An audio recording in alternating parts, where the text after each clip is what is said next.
Liittoutuneet aloittivat toisen maailmansodan ratkaisuvaiheen Normandian maihinnousulla 6.6.1944. 3 päivää myöhemmin Neuvostoliitto käynnisti suurhyökkäyksen Karjalan kannaksella massiivisella voimalla ja joukkojen keskityksellä. Suomen tiedustelu sai tietoja hyökkäyksen valmisteluista jo toukokuussa, mutta päämajassa tietoja aliarvioitiin, joten hyökkäys pääsi osittain yllättämään. Äärettömän kova tykistökeskitys ja ilmapommitus sekä sen jälkeen voimakas panssarivoimien tukema jalkaväkihyökkäys pakottivat suomalaiset perääntymään, osittain sekasortoisesti.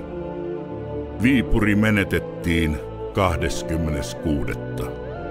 Tässä vaiheessa Suomen itsenäisyys oli hiuskarvan varassa. Kesäkuun lopulla ja heinäkuun alkupuolella käytiin maamme historian kannalta äärettömän ankarat ja voitolliset torjuntataistelut rintamalinjalla Viipurinlahti, Tali-Ihantala, Vuosalmi, Äyräpää, Vuoksi. Meidän vaunuja oli ilmeisesti 3. Minä olin siellä vaunussa numero 5. 5 silloin ampujana. Ajoimme Viipurin kaupungin läpi. Se oli keskiyön jälkeen noin 2 aikaan. Kaupunki oli ihan hiljainen ja sinne ajoimme tuonne toiselle puolelle Viipuria. Tehtävä oli tukea näiden jääkärien vetäytymistä, mutta jääkäreitä siellä ei paljon näkynyt. Pieni joukko sieltä tuli, ne olivat ilmeisesti jo vetäytyneet kaikki pois. Mutta se oli siellä jossakin Viipurin eteläpuolella, jossa meidän vaunut oli. Ratkaisevasti suomalaisten sotilaiden taistelutahtoon ja menestykseen vaikuttivat Syväriltä ja Maaselän kannakselta siirretyt täydennysjoukot. Panssarintorjunnan ja tykistön tulivoiman tuntuva kasvu sekä saksalaisen lento-osaston Kuhlmain saapuminen. Tärkeä merkitys tilanteen paranemiseen oli presidentti Rytin Hitlerille 26. kesäkuuta antamalla sitoumuksella pysymisestä sodassa Saksan rinnalla. Se turvasi aseiden ja muiden sotatarvikkeiden jatkuvan saannin Saksasta.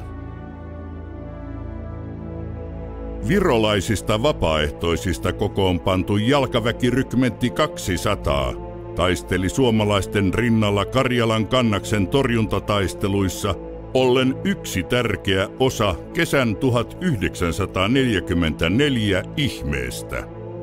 Näiden Suomen poikien kaikkien 3355 miehen tunnuslauseena oli Suomen vapauden ja Viron kunnian puolesta. Heinäkuun puolivälissä neuvostojohto havaitsi hyökkäyksen vaikeuden ja ryhtyi siirtämään joukkojaan Keski-Euroopan taisteluihin, kilpajuoksuun Berliiniin. Viimeinen epäonnistunut neuvostohyökkäys tapahtui heinä-elokuun vaihteessa Ilomantsissa, minkä jälkeen Neuvostoliitto oli valmis rauhaan.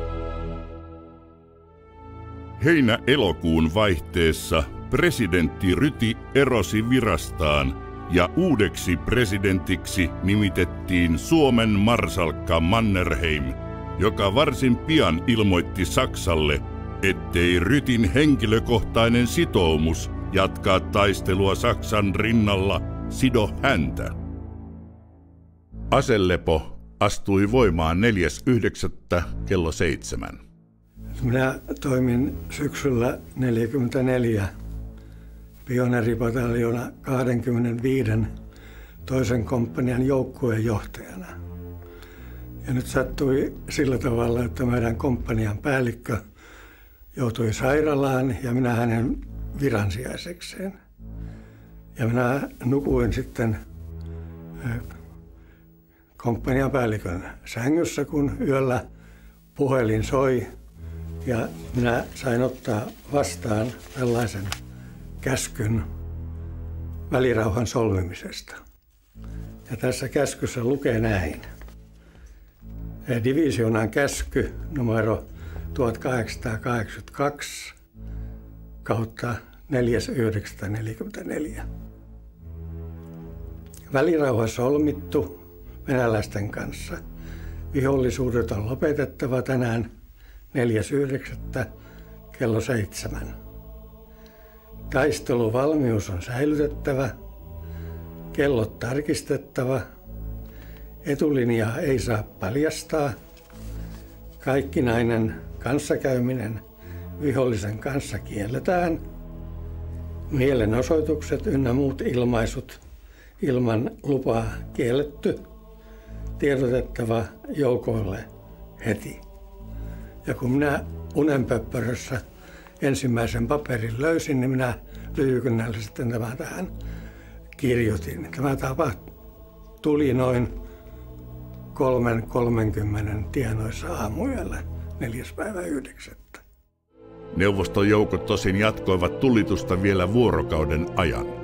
Välirauha solmittiin 19.9.1944.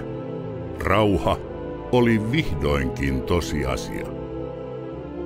Jatkosodassa Suomi menetti kaatuneina 65 000 ja haavoittuneina 142 100 sotilasta.